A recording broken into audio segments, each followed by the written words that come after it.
every person who is charged with a criminal offense is entitled to defend himself in person or by a legal practitioner of his own choice.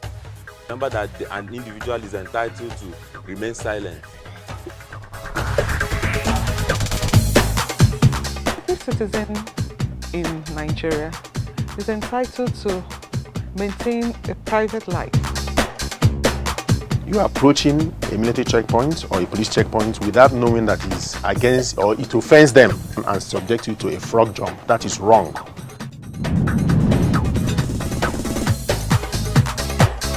Hello out there, you are welcome to another fresh episode of the program Justify Nigeria on ACNN television, reaching you from Abuja. On today's episode, our focus will be on the legal principles of natural justice. My name is Anozie Chinomso. In a world that is full of chaos and misunderstanding, there seem to be many challenges that oftentimes one wonders on whether the high and mighty takes it all. In a situation where there are oppression and intimidation of the lower class by the rich and most influential, injustice becomes the order of the day. It is an interesting thing to underscore the fact that the principle of natural justice was enunciated to tackle some of all these issues. The principles of natural justice is as old as the hills. This is why it is at the very foundation of the legal system and legal jurisprudence. What then can we say about the principle of natural justice? How is it usually encapsulated? Does its absence in trial vitiate the entire process? Does it manifest itself in our laws? With me in the studio to address all this is Barrister Charity C. Bezim. She is an Abuja-based legal practitioner with Adebayo Adelodun and co-senior advocate of Nigeria, an active member of International Federation of Women Lawyers, and also a member of Nigerian Bar Association here in Abuja. You're welcome to the program, ma. Thank you for having me. Let's get started. Now, oftentimes we talk about principle of natural justice, and some of our viewers out there may not understand it. So to the betterment of or better understanding of our viewers and based on legal perspective, what can you say about natural justice? What is natural justice? Okay, let me start with the heart of natural justice, which is justice. Justice is a natural virtue. It's an excellent moral goodness that everyone is required to apply. That it will be right in the eyes of God and man. Then what then is natural justice? In a nutshell, natural justice is a fair and proper administration of law. The concept of natural justice implies equity, equality, and fairness, and unbiased as well. So whatever anyone is in, be a judge, government government organization, any organization, the judiciary, even FIDA as well. even FIDA, yes. It is an inherent law. It is the bedrock of our law. So nobody is exempted. It's mandatory.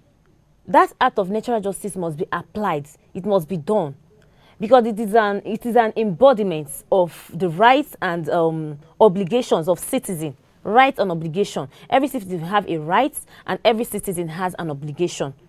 So this natural justice, it entails, let me say, it's in a nutshell, it entails doing that which is good, and whatever you're doing, let it be free of bias and inequality and impartiality and all that borders on morals and all that. So then for the principles of natural justice, it is actually the principle of natural justice is founded on the twin pillar of Odi Oterem Patem and Nemo Judes in Kasaswa. Please, we that are not lawyers. I will come to that. Yes, I would explain. I will come to that. You just spoke Latin now. Yeah, it's actually a Latin maxim. Okay. It's actually the twin pillars of natural justice. These two things must exist in any adjudication, in any decision, in any proceeding. And natural justice is like is a process. You don't. There's actually a process to everything. In any law, you're applying any law. You don't just come and just do anything. There should be a process. There's a process laid down that everyone must follow. And natural justice is actually a process whereby let me say whereby natural justice is served. It will be devoid of what bias and sentiment. So whatever you're doing, like just do it that yes, you're actually doing it. Let me say all these things comprise of conscience.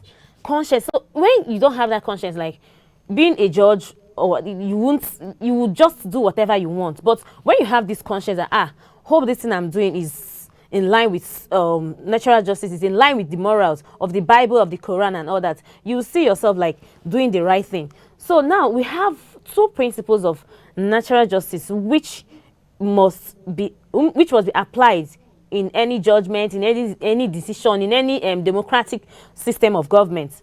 One is auditory pattern, which meaning hear the other side.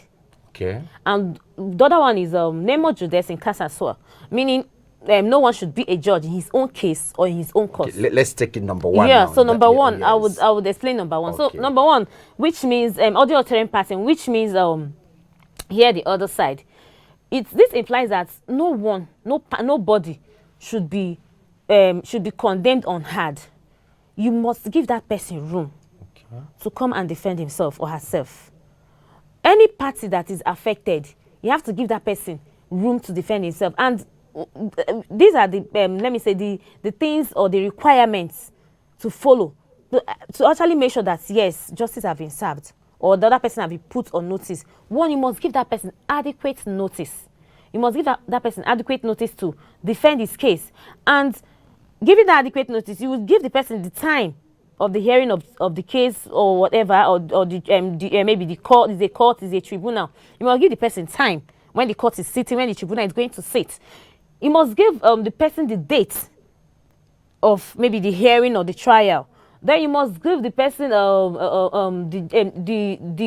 location, jurisdiction, or the place of the. It might be court, it might be tribunal, it might be a mediation center or something. So you must these things must exist for it to be that yes, natural justice have been dispensed with.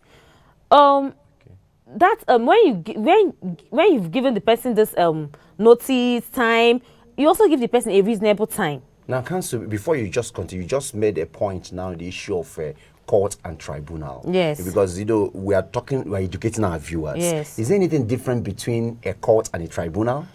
Or are they the same thing? They're actually the same thing, just that they have different matters on which they adjudicate on. Okay. Like, in tribunal, some of the like we have election tribunal. Okay. Like, it is called tribunal. Okay. Why court is, like, tribunal is not everyday thing.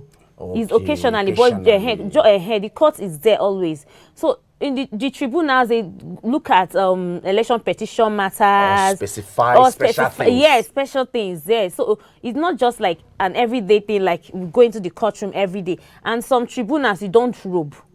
Okay. You don't like put on the wig and gown and the rest of that. Just on your suit. Yes, exactly, exactly. So that is it. Okay. So it's actually the same thing because they adjudicate over matters. Okay. They adjudicate over both the state matters and so it's actually the same thing. But just the name. Yes, the settings, exactly. The setting and the name. So that is actually the same thing. So as I was saying, yes. All the altering pattern. So, well, this is becoming interesting, Counsel, but you will continue immediately we come back from break. Please just remember, viewers, please do join us again.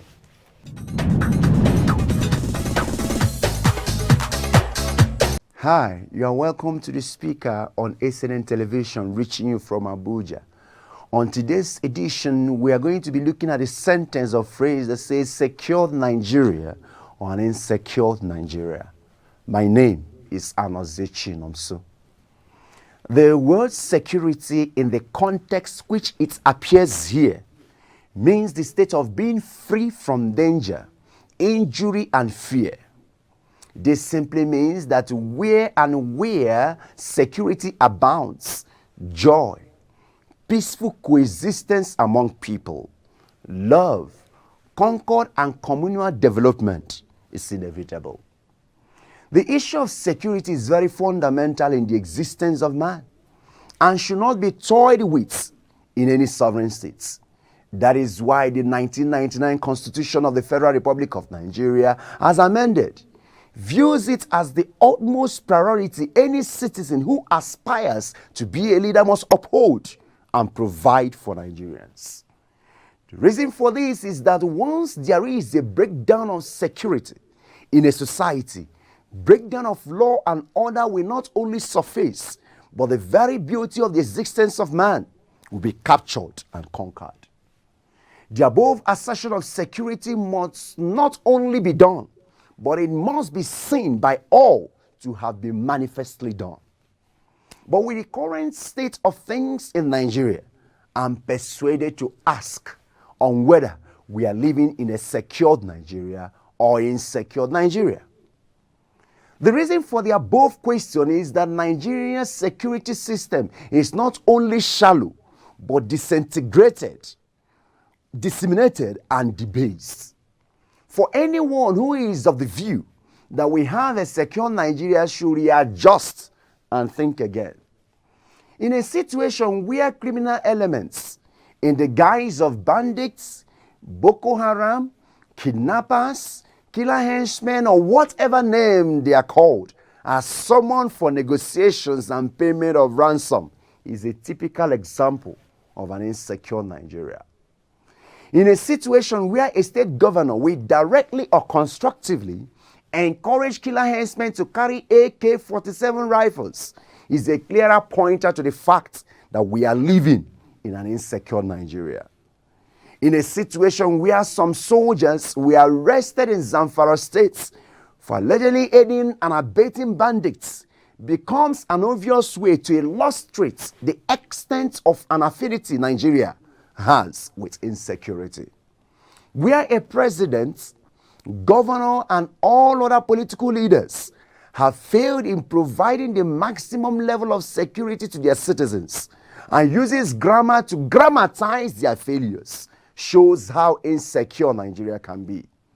In a situation where government misplaced priority by concentrating in fighting a war of eradicating COVID-19, which they are comfortably aware that they will not win, showcases brotherhood with an insecure Nigeria. Where government demonize saints and canonize demons is another factor that showcases an unsecured Nigeria. How can it be that Nigerians are being kidnapped and slaughtered on a daily basis, and our political leaders remain docile and complacent? How can it be that the Minister of Information, Lai Mohammed, came out on a national television and told the whole world that their government of APC have succeeded in tackling security because there is no more bomb explosion in the Federal Capital Territory, Abuja? What a perfect joke of the century. How can it be that some governors and some politicians seem to be secretly sponsoring these criminal elements? How can it be that these government officials, who have failed in their most and fundamental primary duty of providing adequate security and protection of lives and properties, are still being addressed as honorables instead of being addressed properly as horribles? How can it be that their counterparts in the Senate and Cabinet are still being called legislators and executive instead of being called them by whom they really are, as legislators and executives? Because a thief is a thief. Whether you steal a pen or you steal through a pen, it's still the same. All this can only happen in this country because we have an insecure Nigeria. We need to remind our political leaders that nobody is safe in Nigeria. We need to remind all the politicians that locking up their family members up in a mansion abroad is not the solution to the problems. Maybe we need to remind the high and mighty that driving around and moving about with dockets of armed policemen and bodyguards is not in any way at all the best approach to tackle the challenges of insecurity. I therefore speak, until our political leaders stop misplacing priorities and squarely face the challenges of insecurity, in this country, bearing in mind that no one is safe and there is no other country we can call our own except Nigeria. Fish out these criminal elements and allow the full wrath of law to take its course on them, no matter whose ox is God. Deploy good men and women who are skilled and experienced in the field of intellectual and international security. We shall continue to live in an unsecured Nigeria instead of a secured Nigeria. My name is Anozie Chinomso. I just want to speak.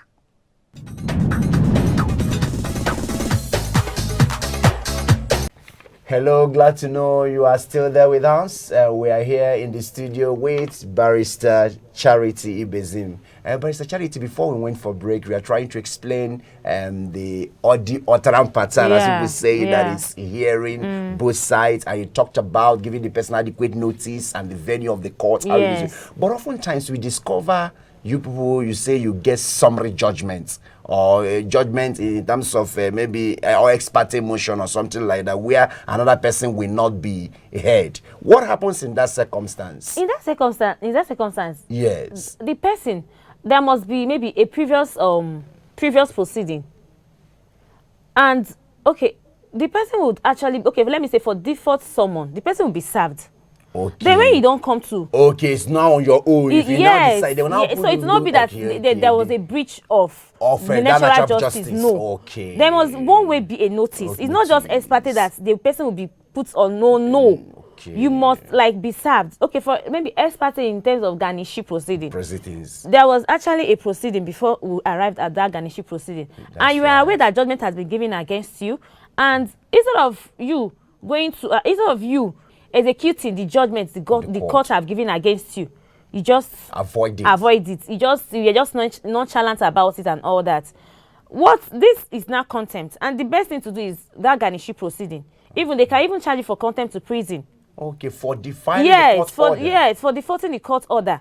It's a contempt actually. So in this area, it's not that the person was put in the dark. No, a notice, the person must know that yes, there's actually something going on. There's actually an allegation against me, but the person decided to just keep silent. So that's in this regard, you cannot say that your natural justice has been violated. Yes. All right. Yes. So in a nutshell, that's the principle of audio tram pattern is hearing, fair hearing. Fair hearing. That's what it's all about fair hearing. Oh, yes, you must hear both parties. Is it a constitutional matter? Is it? Of course. It's a constitutional right. It's a constitutional right. Okay. It's a constitutional right, especially in our chapter 4 of the 1999 Constitution as amended. Is there in chapter 4. Even section 36 sub 1 went ahead to define fair hearing, like it is a trial or hearing that is conducted in order to ensure that justice is done, not just done, that justice must be manifestly and undoubtedly seen done by a reasonable man.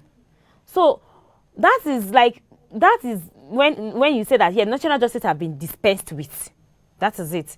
Then the second one. Nemo Jidos in Casa as well. That one, if I explain what it is, Nemo Jidos in Casa as well means no one should be a judge in his own case. What does this imply is that you cannot be a judge and also be a prosecutor or be a plaintiff or be a defendant, as the case may be. So once there is this atom of bias, or maybe a judge has an interest in the matter, or a judge is a party in that matter, that judge should just recuse himself. He should just decline. No, not at all. He won't, because once it does, it will vitiate. Even no matter how well that proceeding is conducted, it will vitiate that proceeding. So even a layman out there. He's a party, he has interest. No, he's biased. Even when there was no atom of biasness, but like it will be captured that it's a judgment. The judgment was biased or something. So, and this will occasion miscarriage of justice. So the best thing is just to recuse yourself, just to decline from adjudicating over that matter. So from what you've just said, that means the absence of principle of natural justice can vitiate the entire process. Very well. Yes, the absence of principle of natural justice can vitiate. So even if somebody wins in the first court of instance, it can be a subject of appeal. Yes, very well. And that judgment is non and void ab initio. Is non and void. So So the absence of natural justice, fair hearing, equity, equality, maybe where there is bias, it vitiates it automatically. And going by that section 36 or the chapter 4 of our constitution, which and other enabling laws like fundamental rights enforcement procedure, VAP Act, that's the Violence Against Persons Prohibition Act, like it is there. That's the concept of natural justice is enshrined in our laws. It's not just something that we wake up and it has been there, and everyone must abide by it. Everyone must abide by it. So the situation that I'm a justice of Supreme Court, I have the power to entertain this case, provided I have interest, I should not entertain the matter. No, not at all.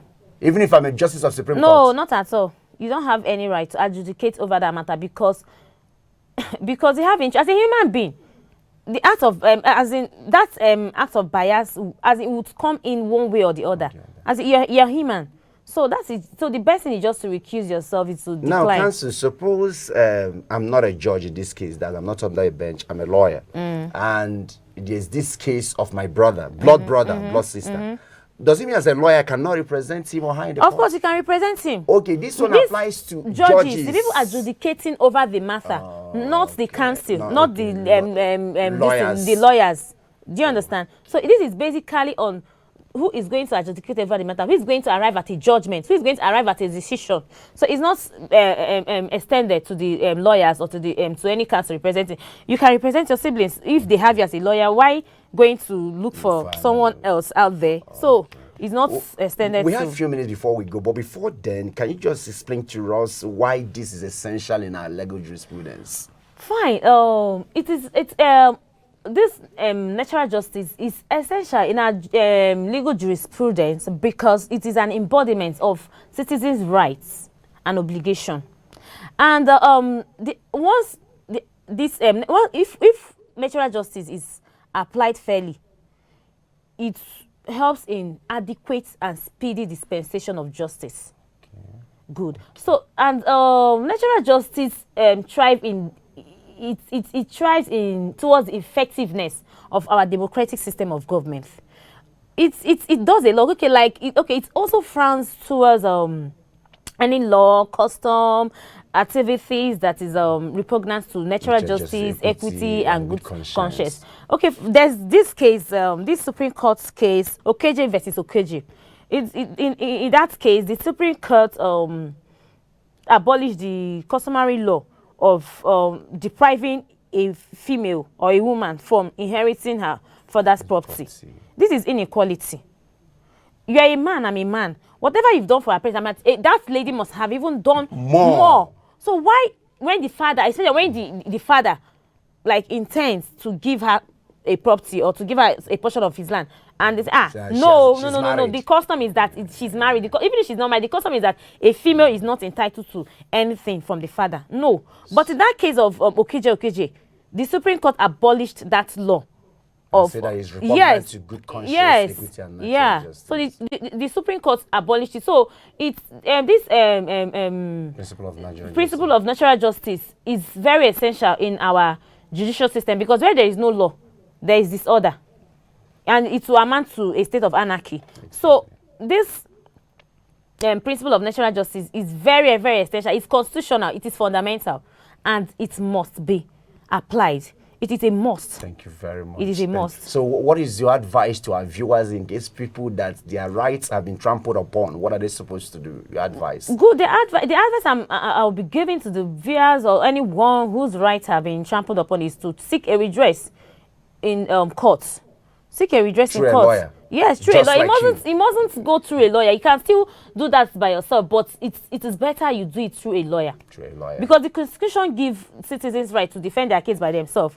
Okay. Or by a lawyer. So you must not say it must be a lawyer. If you say you're breaching the person's rights or fair hearing. But if he chooses or she chooses to be a lawyer, of course he can. Yes, yeah. And you are available at any time. Very well. Thank you very much. Just choose a lawyer. You represent yourself in case anytime you think that your rights have been breached. We want to appreciate you, Barrister Charity, for coming. Thank you. I pray that next time we call you, you oblige us. I will.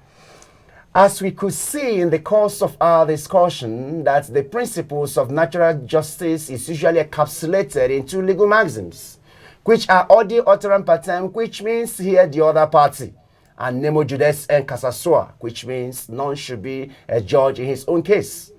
In the resolution of a dispute or determination of guilt, the court is duty bound to listen to and consider the evidence of both sides in a case in order to be devoid of any act of impartiality. It is noteworthy to stress that this principle of fair hearing is also contained in the Bible in Genesis chapter 3, 9 to 13. When Adam and Eve sinned, God did not immediately punish them. Rather, he first called upon them to tender their defenses. Pauputa Jesse, as he then was right when he said, and I quote, God is the chief advocate of fair hearing. That is why he has given you 2 ears. Therefore, it is not only fundamental, but also paramount to hear both sides, unquote. Finally, justice must not only be done, but it must be seen by all to have been manifestly done. Therefore, once the circumstance surrounding a particular case is such that any right-thinking member of the society may objectively say that a judge is biased, then the judge should not hear and determine the case. If the judge presides over a case in which he has an interest, his decision will be nullified on appeal. The fact that he was not actually biased is totally immaterial.